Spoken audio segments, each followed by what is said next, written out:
Hello guys, welcome to skill shot. कैसे हैं आप सब? आई होप आप सब बढ़िया होंगे और बढ़िया बढ़िया ही रहिए। आइए शुरू करते हैं ऑपरेटिंग कॉस्टिंग का दूसरा वीडियो। तो क्या है सवाल? हमारा सवाल है कि calculate cost per running kilometre for motor van from the following particular kilometre run annual 15,000 and cost of motor van क्यों दिया हुआ है अभी पता चल जाएगा। देन ये लाइन जो है वो इंपॉर्टेंट है, ये वाली। किलोमीटर कितना चला है सर? किलोमीटर चला है 15,000। तो अगर 15,000 किलोमीटर चला है, याद करो पिछले वीडियो में हम लोगों ने किलोमीटर निकालना सीखा था, कितना किलोमीटर चला है। पैसेंजर किलोमीटर, टन किलोमीटर का दो हिस्से में एब्सोल्यूट एंड कमर्शियल यानी सिंपल एवरेज, एक वेटेड एवरेज टर्म में हम लोगों ने निकालना सीखा था ना।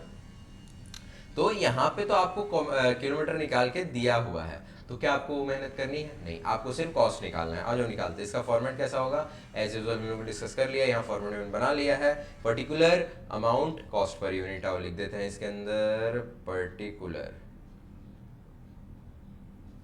Amount, then cost per unit. ठीक है।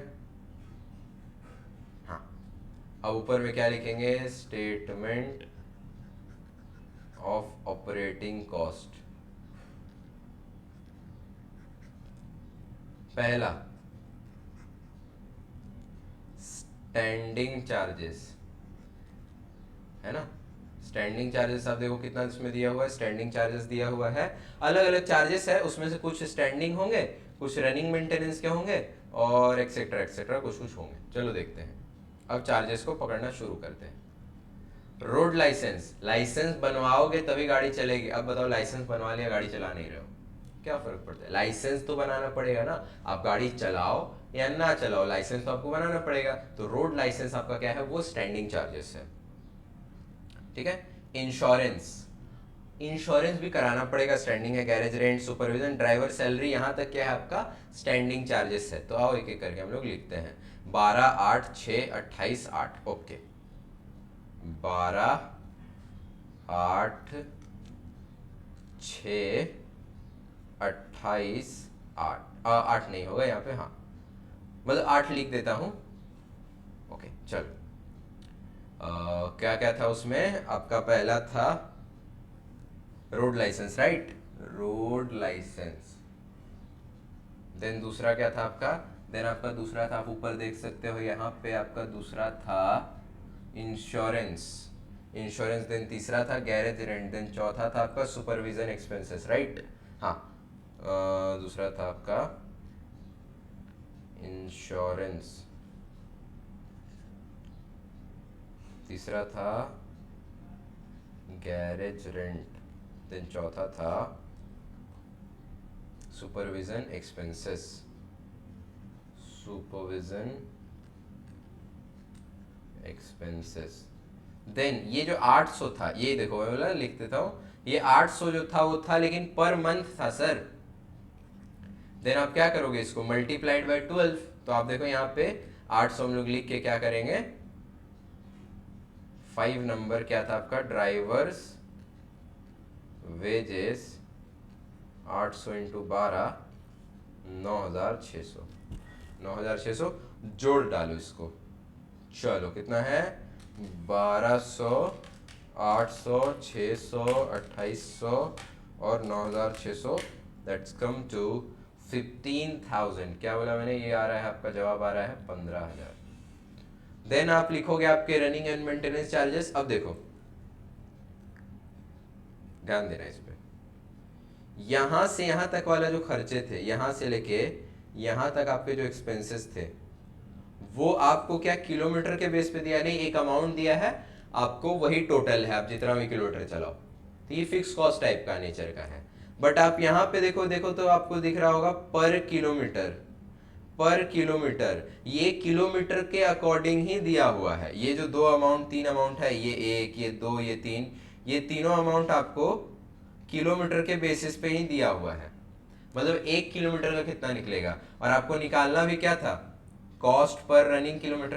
तो जब अमाउंट आपको पहले से ही पर यूनिट में दिया हुआ है, तो आप पहले उसको, जैसे मैं इसको आपको एग्जांपल से समझाता हूं। जैसे मान लो आपको दिया हुआ है 20 रुपया में 10 पेन, तो पर पेन कितना? 2 रुपया का कैसे निकलेगा, 20/10, है ना। लेकिन वही दूसरा एग्जाम्पल में आपको दिया हुआ है 5 रुपए का कॉपी। अब मेरे को बताओ, क्या आप पहले इसको 10 से इंटू करके 50 आंसर लाओगे, फिर अगेन इसी को 10 से डिवाइड देके वापस 5 आंसर लाने की बेवकूफ़ी करोगे? बोले क्या टाइम पास होगा सर इसमें। तो वही ना बोला मैंने, वहां पे आपको पहले से ही पर किलोमीटर में अमाउंट दिया हुआ है, तो उसको उठा के सिर्फ आप यहाँ पे कॉस्ट पर यूनिट ना लिख के मैं लिख दो कॉस्ट पर किलोमीटर, है ना। आप सीधा कॉस्ट पर किलोमीटर में लिख देना। तो आ जाओ लिख देते हैं, आ जाओ आपका लिख देते हैं, क्या है बी नंबर अमाउंट ना, ये बी नंबर ना, बी में क्या चला जाएगा, running and maintenance charges, running and maintenance charges, यानी कि इसको आप चाहो तो fixed expenses and variable expenses भी लिख सकते हो, ठीक है। तो पहला क्या है आपका, पहला है आपका है पहला, हाँ, पेट्रोल, कॉस्ट ऑफ पेट्रोल। तो यहां पे पहले आप लिखोगे कॉस्ट ऑफ पेट्रोल। बताओ कितना दिया हुआ है आपको, कॉस्ट ऑफ पेट्रोल आपको दिया हुआ है पर लीटर 4 रुपया। ध्यान देना, कॉस्ट ऑफ पेट्रोल आपको दिया हुआ है पर लीटर 4 रुपया, यानी 1 लीटर का 4 रुपया। अब थोड़ा सा मैथमेटिक्स लगाओ, अगर 1 लीटर का 4 रुपया तो 2 लीटर का, बोले क्या सर बचपन वाला बच्चों वाला मैथ बता रहे हो, 2 लीटर का 8 रुपया होगा, 10 लीटर का 40 रुपया होगा। तो अगर मैं बोलूं कि आपको 1 किलोमीटर गाड़ी चला कर ले जाने में 5 लीटर पेट्रोल खर्चा होता है, तो बताओ अमाउंट कितना होगा। बोलो सर 1 लीटर का कितना था, 4 रुपया था ना, 5 लीटर का हो जाएगा 20 रुपया। तो अब समझ आया, आपको लीटर के अकॉर्डिंग अमाउंट नहीं लिखना है, आपको कितना किलोमीटर 1 लीटर पेट्रोल में कितने किलोमीटर चलेंगे उसके अकॉर्डिंग अमाउंट लिखना है। तो आप यहाँ पे देखो 1 लीटर का कितना था, 4 रुपया, और 1 किलोमीटर ले जाने में 5 लीटर पेट्रोल का खर्चा होता है, तो आपको यहाँ पे 20 ले लेना है। तो हालांकि 5 होता नहीं है, मैं एग्जाम्पल दिया, यहाँ पे हम लोग वही देखेंगे। देखो यहाँ पे लिखा हुआ है ना आपको, ये किलोमीटर रन पर लीटर ऑफ पेट्रोल, मतलब 1 लीटर पेट्रोल में कितना किलोमीटर आपका चलता है। तो आप इसके जस्ट सामने देखो क्या लिखा हुआ है, 1 लीटर पेट्रोल में आपका 20 किलोमीटर गाड़ी चलती है। 1 लीटर पेट्रोल में आपका कितना किलोमीटर गाड़ी चलती है, 20 किलोमीटर गाड़ी चलती है ना। तो फिर बताओ 20 किलोमीटर चलाने के लिए आपको 1 लीटर पेट्रोल लग रहा है ना, तो 1 किलोमीटर चलाने के लिए कितना पेट्रोल लगेगा, कितना पेट्रोल लगेगा। आप बोले सर 1 लीटर डिवाइडेड बाय 20 कर दीजिए ना, यानी मेरे को 0.05 लीटर पेट्रोल लगेगा मेरे को 1 किलोमीटर ट्रेवल करके जाने में, क्योंकि 1 लीटर में हम तो चले जाते 20 किलोमीटर ना। अब 1 किलोमीटर अगर मैं चलता तो सिंपली डिवाइड देके निकाल दिया मैंने, है ना। कैसे डिवाइड देके निकाला आपने, कैसे डिवाइड देके निकाला है, 1 लीटर डिवाइडेड बाय 20 किलोमीटर। अब बताओ अगर 1 लीटर पेट्रोल का प्राइस 4 रुपया है, तो 0.05 लीटर पेट्रोल का प्राइस क्या होगा, आप बोलोगे मल्टीप्लाई कर दीजिए ना सर, 0.05 मल्टीप्लाइड बाय 4 करूंगा तो आपको आ जाएगा 20 पैसा, यानी इतने का आपको पेट्रोल लगेगा जब आप 1 किलोमीटर चलोगे। तो ये हुआ एक तरीका। और मैं आपको एक और तरीका दिखाता हूं, 20 किलोमीटर चलने में 4 रुपया खर्चा हो रहा है, पेट्रोल के 1 लीटर यानी 4 रुपया खर्चा हो रहा है। देन 1 किलोमीटर चलने में कितना खर्चा होगा, बोलोगे सर 4 रुपया डिवाइडेड बाई 20 कर दो, आंसर आएगा 0.20 पैसा। देख लो 4 डिवाइडेड बाई 20 अगर कर देंगे हम, तो जवाब वही आएगा। इसका मतलब क्या हुआ, इसका मतलब ये हुआ कि 20 किलोमीटर में पहले तरीके में मैंने क्या किया, पहले मैंने लीटर कैलकुलेट किया कि 1 किलोमीटर में कितना लीटर आता है पेट्रोल, और देन मैंने उसको रेट से मल्टीप्लाई किया, या आप सिंपली क्या कर सकते हो, आप सिंपली ये मैथमेटिक्स लगा लो कि अगर 20 किलोमीटर चलने में 1 लीटर यानी 4 रुपए का पेट्रोल खर्चा होता है, तो 1 किलोमीटर चलने में 4 divided by 20 0.20, and that's the best way to calculate, easy way and best way to calculate. Best way तो मैं दोनों को ही बोलूंगा कि यहाँ, क्योंकि यहाँ पे आपको पर किलोमीटर का ये भी पता चल रहा है ना, जब आप परफॉर्मेंस इसकी चेक करोगे कि 1 किलोमीटर में कितना लीटर आपको पेट्रोल यूज करना पड़ रहा है, तब आपको ज्यादा डिटेलिंग में यहाँ पे समझ आएगा। तो अभी फिलहाल आपको क्या समझ आया कि कॉस्ट ऑफ पेट्रोल 1 किलोमीटर का कितना है मेरा, 0 कितना आया था 2, हाँ 0.2, 20 पैसा। अच्छा, अब आपको क्वेश्चन में मैं यहाँ लिखता 4 रुपया, क्वेश्चन में मैं आपको अमाउंट दिया हुआ रहता कि इतना टोटल इसका खर्चा हुआ है, देन आप पर यूनिट निकाल लेते, लेकिन यहाँ पे हम लोगों ने पर किलोमीटर में ही लिख दिया। तो लोग सर इसको जो हम लोगों ने 15,000 को अमाउंट में लिखा है, क्या इसका पर किलोमीटर निकालना पड़ेगा? बिल्कुल निकालना पड़ेगा, तो उसको भी अभी हम लोग निकालेंगे, जस्ट वेट। अच्छा, देन उसके बाद क्या है, पेट्रोल वाला काम हमारा हो गया। रिपेयर एंड मेंटेनेंस पर किलोमीटर, ये तो 1 किलोमीटर का ही दिया हुआ है ना, कितना, 1 रुपया 80 पैसा, एज इट इज उठा करके आप लिख दो, रिपेयर एंड मेंटेनेंस पर किलोमीटर कितना है दिया हुआ, 1 रुपया 80 पैसा। कितना दिया हुआ था, 1 रुपया 80 पैसा। देन उसके बाद आपको क्या है, टायर कॉस्ट एवरेज पर किलोमीटर। टायर कॉस्ट क्या है 1 किलोमीटर चलने का, 80 पैसा। देन इसको भी यहां पे हम लोग लिख देते हैं, tyre cost per kilometre. Tyre cost per kilometre कितना है हमारा, 0.80 यानी 80 पैसा। तो हमारा ये आ गया। लेकिन सर इसका जो है 9,600, और ये बोलूं मैं सम टोटल जो इसका था, ये इसका तो आपने पर किलोमीटर लिखा ही नहीं, कितना होगा।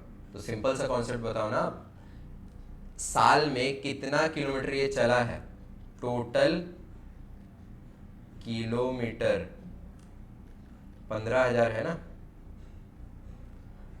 साल में टोटल किलोमीटर कितना चला है, ये 15,000 चला है ना, तो पर किलोमीटर का कितना आएगा बोलो, 15,000 चलने में इसको खर्चा कितना हुआ है, 15,000 रुपए का। तो पर किलोमीटर आपका 1 रुपया नहीं आ जाएगा, इजीली आप 15,000 डिवाइडेड बाई 15,000 कर दोगे तो आपका 1 रुपया आ जाएगा ना, इजीली।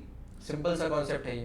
कैलकुलेटर उठाएंगे, जितना किलोमीटर चला है फिक्स कॉस्ट को उससे डिवाइड दे देंगे, यानी स्टैंडिंग चार्जेस को आपका आंसर आ जाएगा। देन अच्छा सर और कुछ इसमें बचा, और तो कोई खर्चा यहाँ पे आपको दिख नहीं रहा है, बट सर ये जो है estimated life of motor van, ये सब, देन ऊपर में आपने ये भी स्किप कर दिया, कॉस्ट ऑफ मोटर वैन, ये क्या है, इसका कहानी आपको मैं अभी बताता हूं। देखो, आपने एक फॉर्मूला पढ़ा, फॉर्मूला भूल जाओ, छोड़ो, जस्ट एग्जांपल मैं देता हूं आपको। फॉर एग्जांपल, आपके पास एक कार है जिसको आपने 4.5 लाख रुपए में परचेज किया था, 4.5 लाख में एक परचेज किया आपने कार। आपने कार में थोड़ा सा अपने अकॉर्डिंगली मॉडिफिकेशन कराया और उसमें और 50,000 का खर्चा कर दिया, सीट वगैरह इंस्टॉल कराने में, थोड़ा सा अलग अलग डिज़ाइन कराने में अपना मॉडिफाई करवाया आपने। तो मैं इंस्टॉलेशन बोल देता हूँ, आपका इंस्टॉल वगैरह करने में आपका कितना खर्चा हो गया, आपका खर्चा हो गया 50,000। तो अब अगर आप गाड़ी की कीमत बताओगे तो गाड़ी की कीमत कितनी बताओगे, आप बोलोगे सर मेरे को कार पड़ी 4 लाख 4.5 लाख की, बट 50,000 मेरे पॉकेट से और खर्चा हो गया, यानी मैं बोलूँगा कि मेरे को 5 लाख में गाड़ी आ गया। ठीक है, गाड़ी आपने एक अज्यूम किया कि मैं इसको 15-20 साल तक चलाऊंगा, क्या बोला मैंने, 20 साल में बोल देता हूँ कि इस गाड़ी को आप 20 साल तक चलाओगे। ये इसकी हो गई आपकी एस्टिमेटेड, ध्यान देना आपने ऐसा अज्यूम किया है, एस्टिमेटेड लाइफ आपकी हो गई गाड़ी की कितनी, 20 साल की। मैं 20 साल तक तो गाड़ी को आराम से चलाऊंगा ही। फिर आपने एक चीज अज्यूम की कि सर हो सकता है जब 20 साल के बाद मैं इसको स्क्रैप में बेचूं तो मेरे को सिर्फ 1 लाख रुपया ही मिले। क्या बोला, 20 साल के बाद मेरे को स्क्रैप के रूप में, स्क्रैप वैल्यू या बेचूं तो रियलाइज्ड अमाउंट यानी रियलाइजेबल वैल्यू इसकी 1 लाख ही हो। पॉसिबल है कि आपका प्राइस कम, ऑब्वियसली बात है यार, कार का है तो घटेगा ना, तो ये जो घट रहा है प्राइस, तो बताओ मेरे को 20 साल पहले 5 लाख की गाड़ी 20 साल के बाद 1 लाख हो गई, तो आपको during the 20 year of time period कितने का लॉस हुआ? ये आपका 4 लाख का वैल्यू में क्या आया है? डिक्लाइन, यानी डिक्रीज हुई आपकी वैल्यू, है ना। इसी डिक्रीज को तो हम लोग किस नाम से पुकारते हैं? Depreciation, right. अब मेरे को बता ना, डेप्रीसिएशन आपका कितना हुआ है एसेट पे? डेप्रीसिएशन आपका हुआ है 4 लाख का, राइट। डेप्रीसिएशन आपका हुआ है 4 लाख का। क्या 1 साल में हुआ है क्या 4 लाख का डेप्रीसिएशन? नहीं सर, इसको होने में 20 साल लग गए। तो अगर मैं एनुअल डेप्रीसिएशन पूछूं, यानी 1 साल का डेप्रीसिएशन पूछूं, आप बोलोगे सर 20 साल है ना, तो 20 साल से आप डिवाइड दे दो, यानी हर साल आपका अमाउंट कितना घट रहा था? हर साल आपका अमाउंट 20,000 घट रहा था। अब ये आपका हो गया क्या? डेप्रीसिएशन, है ना। ये आपका हो गया क्या? डेप्रीसिएशन। बताओ, इसमें कोई फॉर्मूला याद रखने की जरूरत है आपको?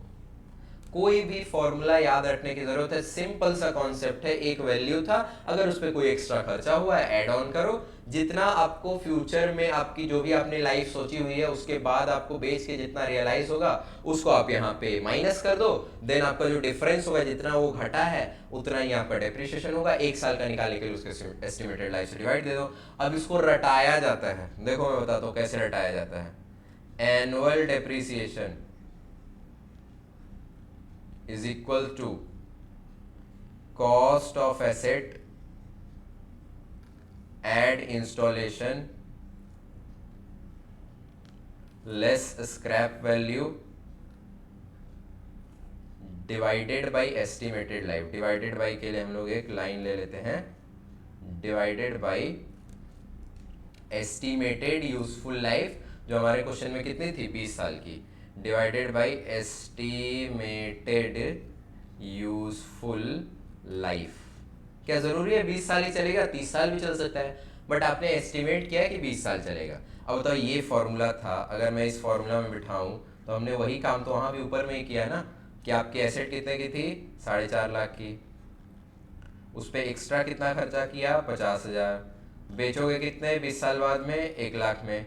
अच्छा, अगर एक भी रुपए में नहीं बिकेगा तो जीरो हो जाएगा ये, देन आपका पूरा का पूरा 5 लाख जीरो हो गया, देन आपको 25,000 पर ईयर हो जाएगा डेप्रिसिएशन। डिवाइडेड बाई 20 कर दोगे तो आपका आ जाएगा अमाउंट 20,000। ये है डेप्रिसिएशन का फॉर्मूला, ठीक है। अब आपको इसमें वही निकालना है, ऑपरेटिंग कॉस्टिंग में यहां पे आपको एक अमाउंट और निकालना है, डेप्रिसिएशन। और लिखते हैं BCD, डेप्रिसिएशन पर किलोमीटर। अगेन मैं बोल रहा हूं, डेप्रिसिएशन 1 किलोमीटर में कितना होगा? देखो आप यहाँ पे क्या दिया हुआ है, estimated life of motor van कितना किलोमीटर का है? कि 60,000 किलोमीटर तक आपने अज्यूम किया है ये मोटर वैन चल सकता है। कितना किलोमीटर चल गया है? वो 15,000 किलोमीटर चल गया है। हाँ, कितना किलोमीटर चल गया है? 15,000 किलोमीटर चल गया है। और इस एसेट की कॉस्ट कितनी थी? 60,000। और निकालते हैं डेप्रिसिएशन। देन अब क्या लिखोगे? बोलो कॉस्ट कितनी है एसेट की? कॉस्ट ऑफ एसेट है आपका 60,000। ये एसेट कितने किलोमीटर तक चल सकती है? डिवाइड, अच्छा इसमें कोई स्क्रैप वैल्यू था? नहीं था, तो आप फॉर्मूला में लगाओ ना। कोई इंस्टॉलेशन था? नहीं था, तो आप सिंपली कॉस्ट ऑफ एसेट और divided by estimated useful life कर दो। एस्टिमेटेड लाइफ कर दो, तो एस्टिमेटेड लाइफ इसकी कितनी है? 60,000 किलोमीटर। तो अगर एस्टिमेटेड लाइफ 60,000 किलोमीटर है तो पर किलोमीटर का डेप्रिसिएशन आ जाएगा डिवाइड देके 1 रुपया पर किलोमीटर डेप्रिसिएशन। और आप ध्यान दो, आपको पर किलोमीटर में ही आंसर चाहिए, आपको पर किलोमीटर में ही आंसर चाहिए, तो डेप्रिसिएशन आपका हो जाएगा 1 रुपए का। डन हो गया, सम्स खत्म। अब अगर यहाँ पे मान लो मैं लिखता ना पूरा पूरा अमाउंट, तो मेरे को ऐसे लिखना होता 15,000, 12,000, देन इसमें हो जाता आपका 27,000 हो जाता है ना। हाँ, 27,000, देन इसमें हो जाता 30,000, 3,000। हाँ, ऐसे लिखना पड़ता है मेरे को। तो मैं क्यों लिखूं? मैं एक बार इनको लिखता 3000 27,000, फिर सबको डिवाइडेड बाई 15,000 करता, तो पहले मल्टीप्लाई ही नहीं करेंगे, पहले मल्टीप्लाई ही नहीं करेंगे तो डिवाइड भी नहीं करना पड़ेगा। सीधा सीधा मैंने क्या लिख दिया था, आप समझ रहे हो ना, 3000, देन मैंने उसको जितना किलोमीटर चला था 15,000, तो उसे डिवाइड दे दिया 0.2 आ गया। 27,000 जितना किलोमीटर चला था डिवाइड दे दिया 1 पॉइंट, जैसे पिछला क्वेश्चन में हम लोगों ने किया था, एक आपका क्या ही है, हाँ 12,000 डिवाइडेड 15 0.8 आ गया, 15,000 डिवाइडेड 15 एक आ गया अमाउंट, है ना। तो आपका इसीलिए आपको मैंने ये वाला नहीं बोला, मैंने डायरेक्ट जब आपको पर किलोमीटर का आंसर दिया ही है तो आप पर किलोमीटर में लिख दो सीधा सीधा, और ये आपका 1 रुपया आ चुका है। तो अगर हम लोग यहाँ पे निकाले, जो इसने बोला था क्वेश्चन में हमें निकालने के लिए कि ये कॉस्ट पर रनिंग किलोमीटर, क्या बोला मैंने, क्या निकालने के लिए इसने बोला था, कॉस्ट पर रनिंग किलोमीटर, तो ये हम लोग निकाल लेते हैं। क्या आ जाएगा हमारा, कॉस्ट पर रनिंग किलोमीटर आ जाएगा, यानी 1 किलोमीटर चलने का हमारा कॉस्ट कितना आता है, 1 किलोमीटर चलने का हमारा कॉस्ट आता है, जोड़ लो आप, 1 रुपया 20 पैसा, 1 रुपया 80 पैसा, 80 पैसा, 1 रुपया 4 रुपया 80 पैसा आपका जवाब आता है। हाँ, कैलकुलेटर हमारा यही बोला 4.8 या 4.80, 4 रुपया 80 पैसा आपका जवाब आता है 1 किलोमीटर जब भी आप चलते हो तो ये हुआ, ऐसा प्रॉब्लम आपको एग्जाम में आएगा। ये ऑलरेडी हमारे CU BCom ऑनर्स में आ चुका है। सिंपल प्रॉब्लम है यार, ये चैप्टर ही पूरा का पूरा सिंपल है। देन आपका प्रॉब्लम नंबर 2 हम लोग देखते हैं क्या है। हाँ, प्रॉब्लम नंबर 2 थोड़ा सा बड़ा है, इसको हम लोग अपने नेक्स्ट वीडियो में देखेंगे, और आपको प्रॉब्लम नंबर 3 देख लेते हैं तब, प्रॉब्लम नंबर 3 देख लेते हैं तब, प्रॉब्लम नंबर 3 हम लोग, हाँ ये दोनों ही हम लोग नेक्स्ट वीडियो में देखें, क्योंकि इसमें हमारे को अलग से 1-2 वर्किंग भी करनी है। तो अभी फिलहाल हम लोग इस वीडियो में इतना ही प्रॉब्लम रखते हैं, और आप इस क्वेश्चन को अच्छे से आई होप समझ गए होंगे। और एब्सोल्यूट 10 किलोमीटर और कमर्शियल 10 किलोमीटर जरूर प्रैक्टिस करके जाना, वो भी आपको पॉसिबिलिटी है, दिया जा सकता है एग्जाम में। ठीक है, तो चलिए आपसे मिलते हैं हमारे अगले वीडियो में, तब तक के लिए be happy, be healthy, take care and keep learning. Thank you.